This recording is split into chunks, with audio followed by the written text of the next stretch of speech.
Hi hello नमस्कार 95 माय F वर तुम्ही आरजे अमृत सोबत आहात आणि दरवेळी आपण माय एफ वर वेगवेगळ्या क्षेत्रातल्या लोकांशी भेटतो, त्यांच्यासोबत गप्पा मारतो आणि त्यांच्या क्षेत्राविषयी जाणून घेतो आणि त्यांच्या प्रवासाविषयी एकंदर आपण जाणून घेत असतो. आणि असंच एक व्यक्तिमत्व ज्यांनी शून्यातून विश्व निर्माण केलंय किंवा अत्यंत हालाकीच्या परिस्थितीतून त्या गोष्टीची जाणीव ठेवत आपल्या शिक्षणाच्या आपल्या ज्ञानाच्या जोरावर आपली एक वेगळी ओळख सोलापूर शहरामध्ये बनवली आहे, असे डॉक्टर श्रीकांत माकम सर आता आपल्यासोबत आहेत. तर आपल्या सोलापुरातील सुप्रसिद्ध gastro surgeon doctor Shrikant Makam sir, तुमचं मनपूर्वक स्वागत आहे आमच्या 95 माय एफ वर. नमस्कार. नमस्कार. तर सर मी सगळ्यात पहिल्यांदा एक रिक्वेस्ट करेन छोटीशी, की तुमची एक छोटीशी ओळख आमच्या सगळ्या लिस्नर्सना प्लीज आपण करून द्यावी. मी doctor Shrikant Makam, consultant gastro surgeon म्हणून मी डॉक्टर माकम गॅस्ट्रो क्लिनिक येथे कार्यरत आहे आणि तसेच सोलापुरात Solapur Sanjeevani multi speciality hospital, Panjarapol chowk bus stand इथे त्या मल्टी स्पेशालिटी हॉस्पिटलचा चेअरमन म्हणून सध्या मी कार्यरत आहे. क्या बात. आणखीन सोलापुरात श्री मार्कंडेय सहकारी रुग्णालय, Yashodhara multi speciality hospital, unique hospital आणि CNS व स्पर्श हॉस्पिटल येथे सुद्धा आणि रघोजी हॉस्पिटल येथे व्हिजिटिंग कन्सल्टंट म्हणून मी कार्यरत आहे. क्या बात आहे सर. तर सगळ्यात पहिल्यांदा मला तुमच्या कामाविषयी तर विचारायचं आहेच आहे. गॅस्ट्रोलॉजी किंवा गॅस्ट्रो सर्जन म्हणजे काय, ह्या सगळ्या गोष्टी तर जाणून घ्यायच्याच आहेत. पण त्याआधी मला तुमच्याकडून जाणून घ्यायचं की सर तुमचं बालपण कसं गेलं, म्हणजे बालपण कुठं गेलं, कसं गेलं, शालेय शिक्षण तो सगळा प्रवास कसा होता आणि आता डायरेक्ट गॅस्ट्रो सर्जन पर्यंत येऊन ठेपणं. तर ह्या मधल्या काळातला हा जो सगळा प्रवास आहे तो एकंदर जर आता तुम्ही फ्लॅशबॅक मध्ये तुमच्याच आयुष्याचा हा प्रवास जर बघितला तर तो कसा वाटतोय तुम्हाला, किंवा काय सांगाल सर त्याविषयी? माझं बालपण हे सोलापुरातच झालेलं आहे आणि विशेष करून सोलापुरातला आपण जो हद्दवाड भाग म्हणतोय, MIDC एरिया, आकाशवाणी केंद्राजवळचा एरिया, हो, तर तिथेच माझं बालपण गेलंय. माझा जन्म तिथेच झाला. माझं शालेय शिक्षण, कॉलेजचं शिक्षण आणि अगदी MBBS पर्यंतचं शिक्षण हे सोलापुरातच झालेलं आहे. क्या बात आहे. माझी प्राथमिक शाळा अगदी म्हणजे शिशुवर्ग, बालवाडी आणि प्राथमिक शाळा आपण जी म्हणतो तर ती साईबाबा चौक येथील राजमल नारायण बोमडल प्रशाला, पद्मशाली शिक्षण संस्थेची एक ब्रांच आहे. तर तिथे माझं प्राथमिक शिक्षण झालं आणि त्यानंतर माध्यमिक शिक्षण हे स्वामी विवेकानंद प्रशाला, जी लक्ष्मीनारायण टॉकीज आहे आपल्या सोलापुरात, तर त्याच्या समोरच आहे ती. तर तिथे माझं शालेय माध्यमिक शिक्षण झालं आणि 11वी-12वीचं शिक्षण हे सायन्स ब्रांच मधून वॉलचंद कॉलेजमध्ये झालं. आणि त्यानंतर MBBSचं शिक्षण हे वैशंपायन मेडिकल कॉलेज मधून झालं. येस सर, डॉक्टर होण्यासाठी काही आपल्या घरातून डॉक्टरी बॅकग्राऊंड वगैरे असं कोणाचं होतं किंवा काय, किंवा आई बाबा काय करायचे, म्हणजे तुम्ही डॉक्टर क्षेत्राकडे कसं वळलात? कारण बरेच जण आता विचार करतात की एका सर्वसामान्य घरातून मुलगा जेव्हा डॉक्टर होण्याचा विचार करतो तेव्हा ते बऱ्याच वेळेला सर्वसामान्य माणसांना वाटतं की हे फार खर्चिक आहे, हे आपल्याला झेपेल का? तर आपला सगळा तो प्रवास कसा होता? तर आमच्या घरामध्ये असं तर वैद्यकीय क्षेत्राचं काही बॅकग्राऊंड असं कोणालाच नाही. अच्छा. विशेष म्हणजे माझी आई ही थोडीशी आपण म्हणू की अल्पशिक्षित, म्हणजे अगदी तिचं 3री पर्यंत शिक्षण झालं होतं. वडिलांचं शिक्षण हे 10वी पर्यंत झालेलं. माझी आई विडी कामगार म्हणून काम करायची आणि माझे वडील यशवंत सूत मिलला कामगार होते आणि नंतर त्यांच्या थोड्याशा चांगल्या क्वालिटीजमुळे त्यांना थोडस क्लार्क पदावरती त्यांना प्रमोशन मिळालेलं. तर अशा या बॅकग्राऊंड मधून आम्ही वाढलो आणि विशेषतः आईचा शिक्षणाकडे खूप जास्त ओढा होता, परंतु त्यांच्या माहेरकडची आर्थिक परिस्थिती सुद्धा आधी बेताचीच होती आणि लहान भावंडांची जबाबदारी तिच्या अंगावर खूप लहानपणी झाली. ती सगळ्यात मोठी, त्यांना 5 भावंड आहेत. तर त्यांच्या अंगावर खूप लवकर जबाबदारी आल्यामुळे शाळा सोडायला लागली त्यांना. पण त्यांना शिक्षणाची खूप जास्त ओढ होती आणि संभव ते शिक्षणाची त्यांची ओढ त्यांनी आमच्या थ्रू ते पूर्ण केली असं म्हणता येईल. तर त्यांनी सतत म्हणजे अशा एन्व्हायरमेंट मध्ये असताना सुद्धा सतत आम्हाला शिक्षणासाठी प्रोत्साहन ते करत राहिले. आता आमच्या शिक्षणाचा प्रवास हा बघायला गेल्यास म्हणजे आपण बऱ्याच वेळेला असं वाटतं की बाबा 10वीची बोर्डाची परीक्षा ही सगळ्यात महत्वाची, ते झालं म्हणजे दडपण आलेलं असतं त्याच वेळी, आपण रिलॅक्स होऊ किंवा ओके सेट मग पुढं बघता येईल. मग 12वीची बोर्डाची लाईन क्लिअर होईल आणि नंतर मग जेव्हा आम्ही वैद्यकीय क्षेत्राकडे वळलो किंवा आता MBBS झालं की मग बघू पुढे, मग तेही ते क्लिअर केलं. आणि त्याच्यानंतर कसं असतं की आणखीन परत पोस्ट ग्रॅज्युएशन राहते. एमबीबीएस हे अंडर ग्रॅज्युएशन म्हटलं जातं. पोस्ट ग्रॅज्युएशन एमडी किंवा एमएस. मग ते एमएस ला आम्ही ऍडमिशन घेतलं. आणि पोस्ट ग्रॅज्युएशन नंतर परत आणखीन सुपर स्पेशालिटी म्हणून डिग्री असते, तर ती गॅस्ट्रोमध्ये मी कम्प्लीट केली. तर ह्या एवढ्या सगळ्या शिक्षणाच्या माझ्या प्रवासात म्हणजे आईला यातलं जास्त काही कळायचं नाही, पण अगदी म्हणजे नेहमी तिचं म्हणणं असायचं की आणखीन तुला काही शिकता येण्यासारखं असेल तर तू आणखीन शिकत जा. तर अजूनही त्यांचा तो कल तोच असतो की शिक्षण हे कधी थांबत नसतं. आपण नवीन नवीन गोष्टी शिकतो. म्हणजे हे मी आईकडून शिकलोय. क्या बात आहे. तुम्ही सुरुवातीला म्हणालात की सर आईंचं शिक्षण हे अल्प होतं, तर मला वाटतं सर की त्यांचं शिक्षण हे नक्कीच अल्प असेल, पण ज्ञान हे भरभरून त्यांच्याकडे होतं आणि त्याच ज्ञानाचा फायदा आज आपण बघतोय की तुम्हाला झालेला. कारण प्रत्येक गोष्टीला ते तुम्हाला सपोर्ट करत गेले आणि मोटिवेट करत गेले की तुम्हाला जे हवं ते करा. जे की आजकालच्या पालकांमध्ये ह्या गोष्टी बऱ्याच बाबतीत थोडंसं कमी जाणून येतं की नाही हेच करायचं तेच करायचं. पण मला वाटतं की सर आईंकडून आपण ही गोष्ट शिकण्यासारखी आहे की आपल्या पाल्याला त्याचे काय कॅपॅसिटी आहे हे ओळखून त्याला जे आवडतं त्यामध्ये आपण सपोर्ट करत राहणं. सो सर फायनली हा प्रवास खरतर नक्कीच होता. तर हा काही सोपा प्रवास नव्हता, कारण या सगळ्या गोष्टी आणि या प्रवासामध्ये तुम्हाला मग काय काय अडचणी आल्या आणि मग त्याच्यावर तुम्ही कशी मात केली सर? तसं पाहायला गेलं तर सध्याच्या म्हणजे आपण सध्याच्या जगामध्ये टॅलेंटची कमी नाहीये. टॅलेंट भरभरून सगळ्यांकडे आहे. प्रॉब्लेम येतो बऱ्याच वेळेला आर्थिक परिस्थिती आणि काही बॅकअपची. अशा वेळेस टॅलेंट असलेल्या माणसाने प्रोग्रेस कसा करायचा, बरोबर, हा खूप मोठा प्रश्न असतो. मग अशा वेळेस म्हणजे एक आपल्यामध्ये एक खूप प्रबळ इच्छाशक्ती असायला लागते आणि त्याला थोडीफार नशिबाची सुद्धा साथ लागते. आणि जसं आपण म्हणतो की आई वडिलांनी काहीतरी पुण्य केले असतील की ते आपल्याला त्याचा कुठेतरी फायदा होत असतो. तर माझ्या बाबतीत थोडंफार असंच म्हणावं लागेल की एक माझा मोठा भाऊ आहे, तर त्याने सुद्धा त्याचं शिक्षण जे आहे थोडंसं ग्रॅज्युएशन पर्यंत थांबून त्याने म्हणजे ग्रॅज्युएशन करता करता त्याने मार्केटिंग मध्ये कामाला सुरुवात केली होती. आणि ग्रॅज्युएशन संपल्यानंतर त्याने मार्केटिंगचं काम पुढे चालू ठेवलं. आणि त्या पद्धतीने त्याने थोडंफार घरचा जे आहे की घराच्या ह्याला हातभार लावणे आणि माझ्या शिक्षणाला, तर त्याचा मला खूप मोठा सपोर्ट झाला. आणि एक सगळ्यात महत्वाचं म्हणजे जे आर्थिक बाजू असते की आपण कुठल्या ब्रांचला आपण शिक्षण घ्यायचा विचार करतोय किंवा आपण कुठे झेप घेतोय, मग ते आपल्याला परवडण्यासारखं आहे की नाही हे विचार तर सारखेच असायचे.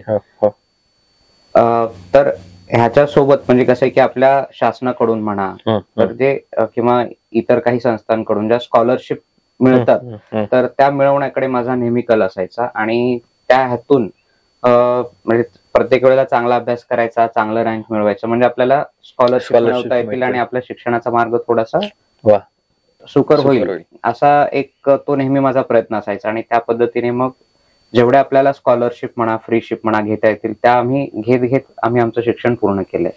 सर खरं तर आणखीन एक प्रश्न पर्सनल थोडासा विचारायचा आहे, पण मला तत्पूर्वी आता हे विचारायचं की हा सगळा प्रवास एवढ्या कष्टातून आणि एवढ्या सगळ्यांच्या प्रेरणेतून इथपर्यंत तुम्ही आलात आणि आज गॅस्ट्रो सर्जन म्हणून तुमची सोलापूरमध्ये ओळख आहे.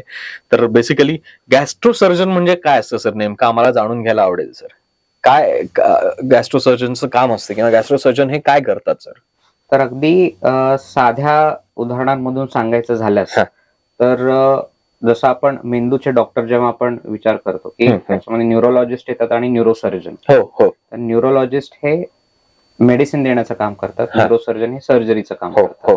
तसंच हृदयाच्या बाबतीत जसं कार्डिओलॉजिस्ट असतात की ते हार्टचे मेडिसिनचे ट्रीटमेंट करतात आणि कार्डियक सर्जन हे हार्टचे ऑपरेशन्स करतात.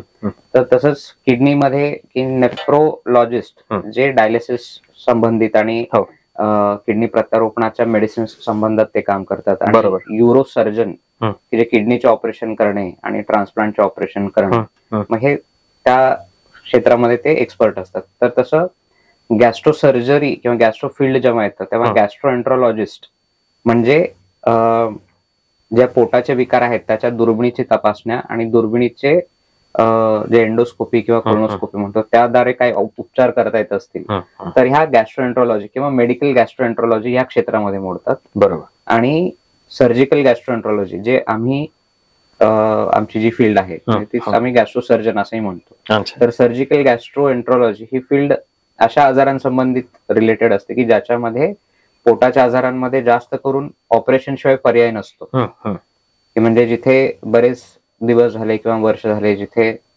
मेडिसिन्स घेतात परंतु त्याचा काही रिझल्ट दिसत नाही, अशा वेळेस काही आजार असतात की सर्जरीने बरे होऊ शकतात. मग तेव्हा अशा आजारांचे जे आहे उपचार आम्ही सर्जरीने करतो. मग काही ठिकाणी ते इमर्जन्सी असू शकतात, काही इलेक्टिव्ह असू शकतात. तर हे ऑपरेशन जे आहे की गॅस्ट्रोसर्जन हे ऑपरेशन काही दुर्बिणीने करतात, काही ओपन सर्जरीने. तर ह्याच्यात दुर्बिणीच्या ऑपरेशनला आपण लॅप्रोस्कोपिक सर्जरी म्हणतो. तर गॅस्ट्रोसर्जन हे बऱ्यापैकी लॅप्रोस्कोपिक सर्जरीज करतात. अच्छा. आणि गरज लागल्यास तशी ओपन सर्जरी सुद्धा आपण करतो. क्या बात आहे. तर बेसिकली एक तर कळायला की गॅस्ट्रोएंट्रोलॉजिस्ट आणि गॅस्ट्रोसर्जन यामध्ये काय फरक असतो, आणि तुम्ही आहात गॅस्ट्रोसर्जन. तर तुम्ही मगाशी आता बोलता बोलता सांगितलं की सर पोटाचे आजार असतात आणि मग काही बरे होणारे असतात आणि काही ऑपरेशन करायची गरजच भासते त्याला.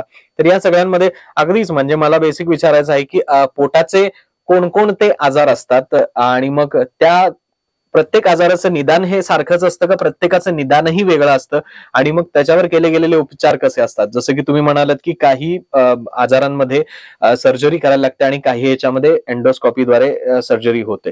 तर थोडंसं याबद्दल आम्हाला विस्तृत सांगा ना सर प्लीज. तर आपण पोटाच्या आजारांमध्ये जर लक्षणांचा आपण जर आधी विचार केला तर बऱ्यापैकी कॉमन लक्षणं असतात की म्हणजे पित्ताचा त्रास होणे आपण जे म्हणतो की पित्ताचे ढेकर येतात किंवा जेवण जात नाही किंवा पोटात दुखणे किंवा जेवल्यानंतर पोट फुगणे किंवा उलटी होणे किंवा पोट साफ न होणे आणि कधी कधी म्हणजे जुलाब वगैरे लागणे. तर असे विविध प्रकारचे त्रास राहू शकतात. कधी कधी रक्ताची उलटी होणे किंवा रक्ताची संडास होणे किंवा भूक कमी लागणे, अचानक वजन कमी होणे. तर हे पोटाच्या आजारांची लक्षण आहेत. तर ह्याच्या मागे कुठला आजार दडलेला आहे तर ते आपण एक एक म्हणजे पेशंटची हिस्ट्री डिटेलमध्ये आपण घेतो आणि त्याच्यावर काही तपासण्या करून त्याचं निदान करतो. तर जर अन्ननलिकेपासून आपण सुरुवात केली तर अन्ननलिकेमध्ये साध्या आजारांमध्ये जे आपण काही म्हणतो इसोफेजल मोटिलिटी डिसऑर्डर्स असे राहतात, साधे इन्फेक्शनचे प्रकार राहतात. किंवा मोठ्या आजारांमध्ये जर विचार केला तर अन्ननलिकेचे काही असे डायव्हर्टिक्युलाय म्हणतो की पाउचिंग होतात, आउट पाउचिंग. त्याला एखादा अशी सॅक ऍडिशनली नॅचरली तयार होते की ज्याच्यामध्ये फूड जाऊन अडकतं. आणि काही ठिकाणी त्याचे कॅन्सर वगैरे होणे, अल्सर्स होणे. तर असे वेगवेगळे आजार राहतात. तर एंडोस्कोपीद्वारे ह्या आजारांचं बऱ्यापैकी निदान होतं. आणि काही आजारांमध्ये म्हणजे जसं आपण समजा गॅस्ट्रो इसोफेजियल रिफ्लक्स म्हणतो की ज्याच्यामध्ये पोटातले कंटेंट हे अन्ननलिकेमध्ये येतात, म्हणजे उचमळल्यासारखं होतं आपण म्हणतो किंवा खाल्ल्यानंतर थोडीशी करपट ढेकर येते. तर शक्यतो हे मेडिसिनद्वारे कमी होतात. अच्छा. आणि काही अल्सर्स वगैरे राहतात ते सुद्धा मेडिसिनद्वारे कमी होतात. परंतु अशा ठिकाणी एखादी गाठ वगैरे असेल तर ते ऑपरेशन करून क्लिअर करायला लागतं. आणि कधी कधी हे उचमळणे हा प्रकार जो असतो किंवा करपट ढेकर येणे, तर इथे अन्ननलिका आणि जठराच्या मध्ये एक स्फिंक्टर असतो, स्फिंक्टर कॉम्प्लेक्स, तो रिलॅक्स होतो किंवा त्याच्या अवतीभोवतीचं आवरण असतं की ते रिलॅक्स झालेलं असतं. मग अशा वेळेला त्याला दुर्बिणीने ते आपण ऑपरेशन करून ते जे रिलॅक्स झालेलं असतं आपण परत त्याला थोडंसं टाईट करतो. ते त्या आजाराला हायटस हार्निया म्हणतात. म्हणजे नॉर्मल हार्निया हे पोटावर दिसणारे काही राहतात, सूज येते, पण हा छातीच्या इथे असणारा, छाती आणि पोटाच्या जंक्शनच्या इथे असणारा एक वेगळ्याच प्रकारचा हार्निया असतो. अच्छा. तर हल्ली जास्तीत जास्त एंडोस्कोपीच्या जे आहे की वापर केला जातो रोग निदानासाठी. तर त्यामध्ये बऱ्याच जणांमध्ये हा आजार दिसून येतो, हायटस हार्निया म्हणून. तर बऱ्यापैकी अगदी म्हणजे 100 जणांना जर असा त्रास असेल तर त्यामध्ये 70 ते 80 लोकांना औषधांवरती आणि पथ्य जर व्यवस्थित त्यांनी पाळले तर त्यावरच त्यांना बरं वाटतं. काही लोकांना त्याच्यामध्ये ऑपरेशन लागू शकतं. येस. आणि अकेलेजा कार्डिया म्हणून एक आजार असतो की ज्याच्यामध्ये जेवण हे छातीस मध्ये अडकून राहतं. मग भरपूर पाणी पिल्यानंतर ते खाली सरकतं.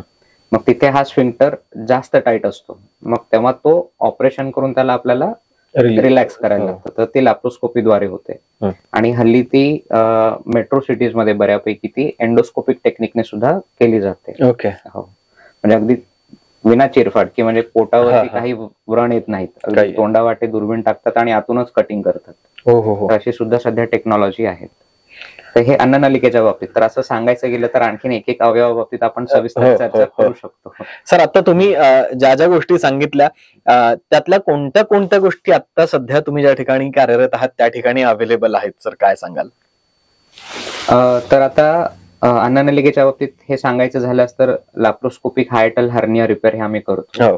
अकिलेजिया कार्डियासाठी लॅप्रोस्कोपिक कार्डिओमायोटॉमी म्हणून सर्जरी असते, ती आम्ही करतो. आणि जे आणखीन नॉर्मली खूप कॉमनली आढळणारे जे आजार आहेत किंवा पित्ताचे खडे, तर हे पित्ताच्या खड्यांचं दुर्बिणीद्वारे ऑपरेशन आम्ही करतो. आणि आधी एखाद्या काही वर्षांपूर्वी म्हणा किंवा एक म्हणजे एक डिकेड बॅक, की बऱ्याच वेळेला काय व्हायचे, पित्ताशयाचे ऑपरेशन हे ओपन टेक्निकने जास्त करून व्हायचे, चिरफाड करून. आणि ह्याच्यामध्ये कधी कधी इमर्जन्सीत करायला लागतं, की पित्ताशयाला सूज असते, खडा अडकलेला असतो, पित्ताशयामध्ये पू होतो किंवा पित्ताशय कधी कधी फुटतो. तर अशा वेळेस तर म्हणजे डायरेक्ट ओपन सर्जरीज हा ऑप्शन ठेवतात बऱ्याच वेळेला.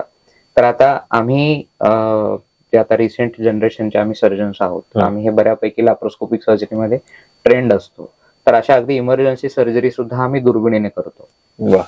ह्याचा फायदा काय होतो, तर पेशंट ला जखम जास्त नसल्यामुळे रिकव्हरी लवकर होते. बरोबर. पेशंट बेडमधून बाहेर लवकर उठून बसणे, चालणे ह्या गोष्टी करू शकतो. आणि तो रुटीन स्वतःचा सांभाळ करणे, म्हणजे पेशंट सोबत आणखीन एक माणूस कोणी अडकून पडत नाही, तो स्वतः लवकर त्याची स्वतःची कामं करू शकतो आणि नंतर बाहेर पडून तो त्याचं रुटीन वर्क सुद्धा करू शकतो. म्हणजे आधी जर ओपन सर्जरी झाली तर हा टाइम पिरियड असायचा जवळपास 15 ते 20 दिवस, आणि आता लॅप्रोस्कोपिक सर्जरीमुळे हा इतका शॉर्ट झालाय की आम्ही सांगतो की तुम्ही दुसऱ्या दिवशी उठून बसून फिरू शकता. क्या बात आहे. आणि तुमचं जेवण सुद्धा दुसऱ्या तिसऱ्या दिवशी नॉर्मल पद्धतीने सुरू होतं. आणि अगदी 4थ्या-5व्या दिवशी तुम्ही तुमच्या कामावर सुद्धा जाऊ शकता. तर इथपर्यंत हे लॅप्रोस्कोपिक सर्जरीची टेक्नॉलॉजी ही ऍडव्हान्स झाली आहे. क्या बात आहे सर. आणि सर, ह्या सगळ्या गोष्टी करत असताना आपल्या प्रत्येकानं आपली आपली एक पर्सनल लाईफ असते, आणि आपण रोज प्रत्येक जण ज्याची जी कामं ठरलेली आहेत त्याची ती कामं सगळेजण आपण करत असतोच. पण त्या कामातून थोडंसं कुठेतरी बाजूला आपल्याला येऊन आपल्या माइंडला रिफ्रेश वाटण्यासाठी प्रत्येक जण एक काही ना काहीतरी गोष्ट प्रत्येकाची असते. म्हणजे कोणाला फिरायला आवडतं, कोणाला गाणी ऐकायला आवडतं, कोणाला सिनेमे पाहायला आवडतं, कोणाला ट्रेकिंग करायला आवडतं. तसं तुम्हाला जर समजा सर कंटाळा आला आणि थोडासा तुम्हाला तुमचा पर्सनल #मी टाइम स्पेंड करायचा असेल तर तुम्ही काय करता सर? काय करायला आवडतं तुम्हाला? काय काय आवडी-निवडी आहेत तुमच्या? ऍक्च्युली तशा आवडी तर भरपूर आहेत, परंतु लहानपणापासून स्वतःला जास्त करून अभ्यासात झोकून दिल्यामुळे आणि नंतर प्रोफेशन मध्ये झोकून दिल्यामुळे असा मी टाइम आम्हाला खूप कमी मिळतो. तरी सुद्धा या मी टाइम मध्ये आम्ही एक म्हणजे गाणी ऐकणे, आणि जर सिनेमा तुम्ही म्हणालात तर ज्या साऊथ माझी टंग तशी तेलुगू, आणि आता अलीकडे तेलुगू सिनेमा खूप फेमस होत आहे. आम्ही त्यांच्याकडे लहानपणापासूनच आम्ही थोडेसे अट्रॅक्ट आहोत, आणि बऱ्याच वेळेला त्यामधून काही इतके सुंदर हे राहतात, सिनेमा राहतात की मोटिवेशनल ही बऱ्याच काही त्यातून आपल्याला मिळतं. तर तो एक म्हणजे आम्ही त्याच्यात विरंगुळ्याचा टाइम, तो एंटरटेनिंग. आणि स्वतः मी जास्त बाकी काही एक्स्ट्रा करिक्युलर ऍक्टिव्हिटीज कधी केल्या नाहीत, तरी सुद्धा थोडीफार मी ड्रॉइंग करतो किंवा फोटोग्राफी करत असतो. क्या बात आहे, क्या बात आहे. नेचरच्या सानिध्यात राहण्याचा मी शक्य तेवढा प्रयत्न करतो. तो एक माझ्यासाठी खूप मोठा विरंगुळा आहे. क्या बात आहे सर. बऱ्याच वेळेला असं होतं सर की आपलं सोलापूर हे बहुभाषिक शहर आहे, म्हणजे कानडी भाषिक भरपूर आहेत, तेलुगू भाषिक भरपूर आहेत, आणि सोलापूरची मराठी मुळात ती फार वेगळी आहे या सगळ्याच्या मिक्सचरमुळे. त्यामुळे सोलापुरी बोलणारा मुलगा तो कानडी भाषिक आहे, तेलुगू भाषिक आहे का तो सोलापुरी आहे हे पक्का लगेच लक्षात येतं. पण तुमच्या बोलण्यावरून कुठेच लक्षात येत नाही की तुम्ही पूर्व भागात तुमचं बालपण गेलेलं आहे आणि तुम्ही स्वतः तेलुगू भाषिक आहात. बऱ्याच वेळेला होतं असं सर की आपली भाषा थोडीशी बोलताना आपल्याला चुकेल की काय, मी बरोबर बोलतो का नाही, हे न्यूनगंड बऱ्याच वेळेला असतं, स्पेशली तेलुगू भाषिक मुलांना मी बरंच बघितलं मी पण. तर असतं टॅलेंट त्यांच्याकडे भरपूर, करण्यासारखं भरपूर असतं, ते खूप हुशार असतात, फक्त त्यांना ते प्रेझेंट करता येत नाही. सो तुम्ही या सगळ्या गोष्टी ही डेअरिंग आणि बोलण्याचे स्किल्स हे कसे तुम्ही डेव्हलप केले तुमच्यामध्ये, थोडंसं म्हणजे तुमच्यामुळे इतरांना आता जे आपल्याला पाहतायत त्यांनाही ते उपयोगी पडेल. येस, नक्कीच. तर कसं आहे की एक मी आज म्हणजे स्वतःला खूप फॉर्च्युनेट समजतो की आज मराठी गौरव दिन आहे. हो हो, मराठी भाषा आणि गौरव दिन. yes, yes. मराठी भाषा गौरव दिन आहे आणि आज आपला इंटरव्ह्यू होतोय. हो हो तर एक मी फॉर्च्युनेट समजतो की त्यासाठी. आणि तुम्ही जसं म्हणालात की पूर्व भागामध्ये तेलुगू आणि कन्नड बोलणारे बरेच हो फॅमिलीज हो आहेत. हम्म. तर त्यांच्यामध्ये थोडासा मराठी बोलण्याचा जो टोन असतो तो थोडा वेगळा राहतो. बरोबर. शब्दही बऱ्यापैकी वेगळे हो, राहतात हो. आणि त्याच्यावरून बऱ्याच वेळेला थोडीफार विनोदही होऊन जातात. तर मी जेव्हा लहानपणी शाळेत असताना म्हणजे आमचे जे शिक्षक होते त्यांच्याकडे आम्ही लक्ष देऊन त्यांच्या बोलण्याची पद्धत जी आहे, त्यांचे हावभाव जे आहेत, अच्छा. ते लहानपणी समहाऊ ते नॅचरली आत्मसात करून घेतले. वा वा. आणि मग माझ्या काही जे माझे जवळचे मित्र जे तेलुगू भाषिक आहेत, मग त्यांच्या बोलण्यावरून जे विनोद व्हायचे, मग ते मला कुठंतरी थोडं खटकायचं. मला वाटायचं की आपण आणखीन चांगलं बोलायला हवं आणि ह्यांना सुद्धा थोडंफार आपण बोलायला शिकवायला हवं.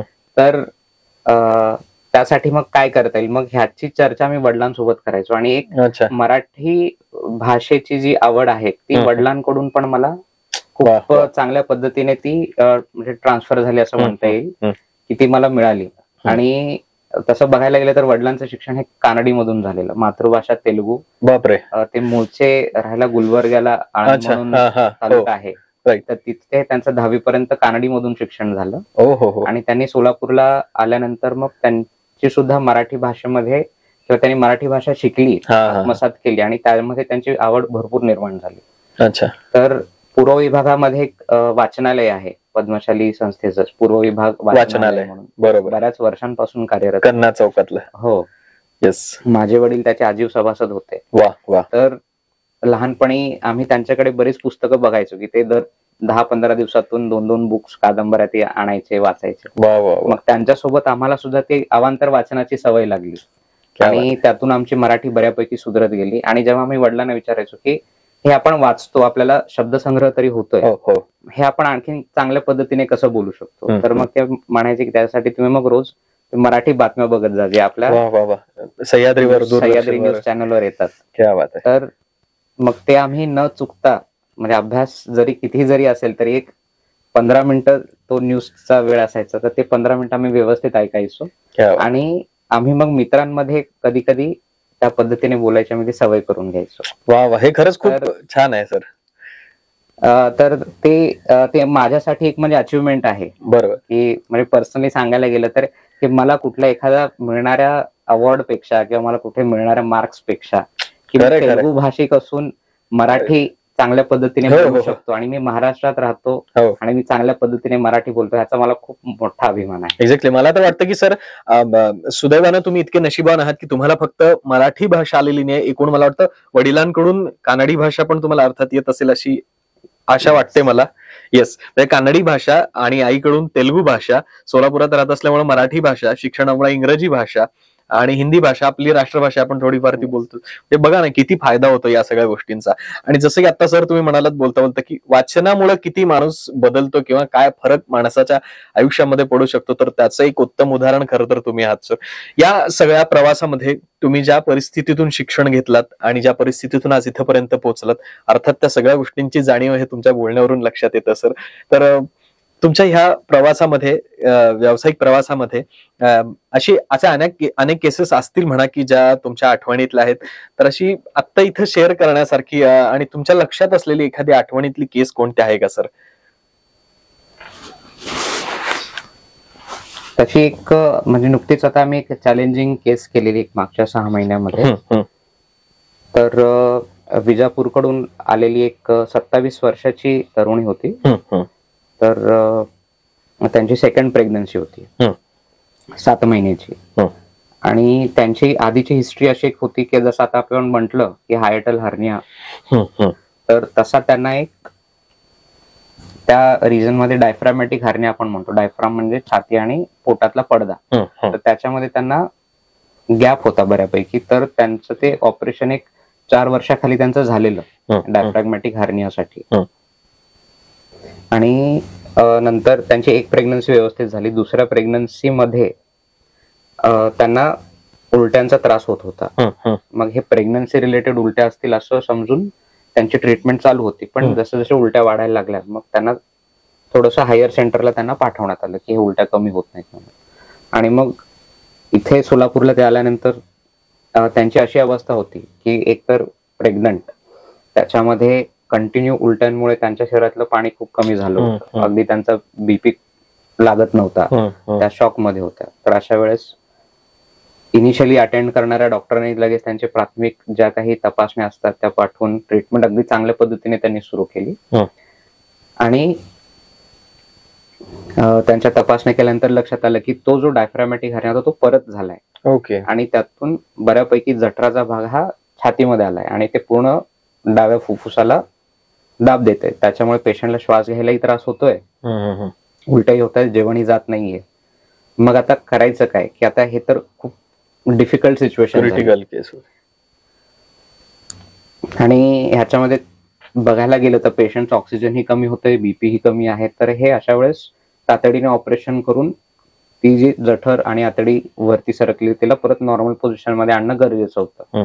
पण त्याच वेळेला ती 7 महिन्यांची प्रेग्नंट असल्यामुळे मग ते आता बाळासाठी मग काय करायचं तो खूप मोठा प्रश्न होता. आणि अशा अवस्थेमध्ये म्हणजे प्रेग्नन्सी ठेवून ऑपरेशन करणं अवघड होतं. त्यामुळे डिलिव्हरी करायला पाहिजे, ऑपरेशनही करायला पाहिजे. मग आपल्याला समजा बाळाला वाचवता नाही आलं तर आईला तरी वाचवता येईल का, हा सुद्धा खूप मोठा चॅलेंज होता, म्हणजे दोन्हीकडे. तर आमच्या आता हे एकट्याचं तर काम नसतं की हे अशा ज्या केसेस असतात ह्याच्यामध्ये आम्हाला म्हणजे अगदी छोट्या केस पासून मोठ्या केसमध्ये पूर्ण टीमला आम्हाला इन्व्हॉल्व्ह करायला लागते. आणि ह्याच्यामध्ये खूप मोठी टीम तयार झाली की आता कुठल्या कुठल्या स्टेपला कुठल्या डॉक्टरांनी काय करायला पाहिजे. मग त्याच्यामध्ये फिजिशियन आले, कार्डिओलॉजिस्ट आले, गायनेकोलॉजिस्ट, भूलतज्ञ आले, आयसीयूचे इंटेन्सिव्हिस्ट डॉक्टर आले, फुफ्फुसांचे डॉक्टर. तर ह्या सगळ्यांनी आम्ही बऱ्यापैकी चर्चा करून आम्ही एक प्लॅन ठरवला. नातेवाईकांना तो सांगितला की आपण पेशंटला ऑपरेशन थिएटरमध्ये नेऊन भूल द्यायची, डिलिव्हरी करून घ्यायची सीझरने, नॉर्मल तर होणार नाही. तर ती झाली की प्रॉपर त्यांना ऑपरेशन करून म्हणजे चिरफाड करून पोट उघडून ते आपण आतड्यांची कंडिशन बघणार आणि त्या हार्नियाचं सुद्धा आपण आतल्या हार्नियाचं ऑपरेशन करणार. मग ह्याच्यामध्ये पेशंटला ऑपरेशन नंतर आयसीयू लागेल, मग तिची तिथून पुढे रिकव्हरी कशी होईल आम्ही गॅरंटी देऊ शकत नाही. बाळाचं पण 7व्या महिन्याला डिलिव्हरी होते, त्याची आपण त्यालाही आयसीयू मध्ये शिफ्ट करणार, पण त्याची गॅरंटी देऊ शकत नाही. आमच्याकडून ट्रीटमेंट आम्ही व्यवस्थित करू. मग अशा वेळेस नातेवाईकांकडून सुद्धा म्हणजे त्यांची आर्थिक बाजू जेमतेम होती. आम्ही सुद्धा त्यांना आश्वासन दिले की हे ह्याच्यामध्ये असं काही आम्ही जास्त काही फीज वगैरे अशी आम्ही काही अपेक्षा करणार नाही. आम्ही रुग्णासाठी आपण काय म्हणू की चांगले प्रयत्न करून त्यांना वाचवायचा प्रयत्न करू, ती आपली प्रायोरिटी आहे. तर त्याचा तुम्ही जास्त विचार करू नका. तर त्यांनी सुद्धा मग होकार दर्शवला. तर ती खूप मोठी गोष्ट होती की अशा वेळेस त्यांनी खूप मन सपोर्ट करून ते सपोर्ट करणं आणि ह्या गोष्टींसाठी तयारी दर्शवणं. तर त्यांची ती तयारी झाल्यानंतर आम्ही ऑपरेशन केलं. भूलतज्ञांचा खूप मोठा रोल होता की पेशंटचा ऑक्सिजन, बीपी सगळं मेंटेन ठेवणे पूर्ण ऑपरेशन होईपर्यंत. तर ते त्यांनी खूप सुंदररित्या पार पाडलं. गायनेकोलॉजिस्टने अगदी 10 मिनिटांमध्ये सीझर करून मोकळं केलं. मग मी आणि माझ्यासोबत आणखी एक सर्जन होते, डॉक्टर रोहन खैराटकर म्हणून. तर आम्ही ते ऑपरेशन करताना जेव्हा ते ओपन केलं तेव्हा असं लक्षात आलं की जठर आणि छोट्या आतडी दोन्ही वरती गेल्या होत्या, त्या आम्ही रिड्यूस केला सावकाश. त्या खाली आणल्यानंतर असं दिसलं की जठर हे काळं पडलंय, त्याचा ब्लड सप्लाय थांबून तो पूर्ण खराब झाला होता. जठर हा तर खूप महत्वाचा पार्ट आहे. क्रिटिकल झालं. आतड्यांच्या सिस्टीम मधला तोच फर्स्ट पार्ट आहे की जेवल्यानंतर फूड स्टोअर होतं. बरोबर. तोच काळा पडल्यानंतर आता करायचं काय. मग ऑन टेबल हे डिसिजन घेणं खूप डिफिकल्ट होतं. आम्ही अनेस्थेटिस्टची अगदी 5 मिनिटात चर्चा करून आम्ही निर्णय घेतला की हे स्टमक टोटल काढायचं, अन्ननलिका आणि छोटी आतडी जोडायची. आणि अगदी शक्य तितक्या लवकर व्यवस्थित आम्ही सर्जरी करून आम्ही बाहेर पडलो. आणि नंतर आयसीयू मध्ये आयसीयू तज्ञ आणि बाकी सगळ्या डॉक्टरांची टीम ह्यांनी पेशंटची खूप उत्तमरित्या काळजी घेतली आणि एक 10 दिवसांनी पेशंट पूर्णपणे रिकवर झाले. वा. आणि आता रिसेंटली जस्ट एक 10-15 दिवसांखाली, म्हणजे आता टोटल 5 महिने होतात त्या ऑपरेशनला, 4 ते 5 महिने. तर पेशंट ती तिच्या बाळाला घेऊन आली होती. वा वा वा. शी इज डुईंग व्हेरी वेल. आणि ह्याच्यामध्ये आणखीन एक सांगायचं राहिलं की जे बाळाला आपण आयसीयूला शिफ्ट केलं होतं, हो. तिथल्या डॉक्टरांनीही ते चॅलेंज ऍक्सेप्ट करून बाळाला उत्तमरित्या सांभाळलं आणि त्यालाही सर्वाइव्ह तो होऊ शकला. तर इथे खूप मोठ्या डॉक्टरांची टीम ही कामाला लागलेली. हॅट्स ऑफ आहे सर. म्हणजे तुमच्या सहित त्या इन्व्हॉल्व्ह असणाऱ्या सगळ्या डॉक्टरांना हॅट्स ऑफ आहे. खरं तर एक नाही तर 2 जीव वाचवण्याचा, आणि मला वाटतं की ह्या 2 जीवावर त्या फॅमिलीचा जीव अडकून पडलेला असतो, तर तेही वाचवण्याचं काम कुठेतरी आपण सगळ्यांनी, हे कायम तुमच्या जसं लक्षात राहील तसंच त्या फॅमिलीच्या आणि कित्येकांच्या आयुष्यभर ते लक्षात राहण्यासारखी गोष्ट आहे जी आपण सगळ्यांनी मिळून केलेली आहे. तर त्याच्यात विशेष म्हणजे काय की आम्ही आईला विचारले की आता बाळाचं नाव काय ठेवलंय. तर that was very emotional movement. तर ती म्हणाले की आयुष्य ठेवलंय. क्या बात आहे, क्या बात आहे सर. अगदी म्हणजे सुयोग्य नाव त्या बाळासाठीच आहे खरं तर. तर तो फक्त त्याचंच नाही तर त्याच्या आईचंही आयुष्य ते आहे खऱ्या अर्थाने. तर ते खूप छान, ते म्हणजे इमोशनल अगदी ती गोष्ट आहे. आणि अशा अनेक गोष्टी आपल्या आयुष्यामध्ये घडत असतात, पण अशा काही गोष्टी असतात की ज्या आपल्याला मिळणाऱ्या पैशांच्या पलीकडे, समाधानाच्या पलीकडे, आनंदाच्या पलीकडेही काहीतरी देऊन जात असतात, जे आयुष्यभरासाठी आपल्याकडे स्टोअर असतं.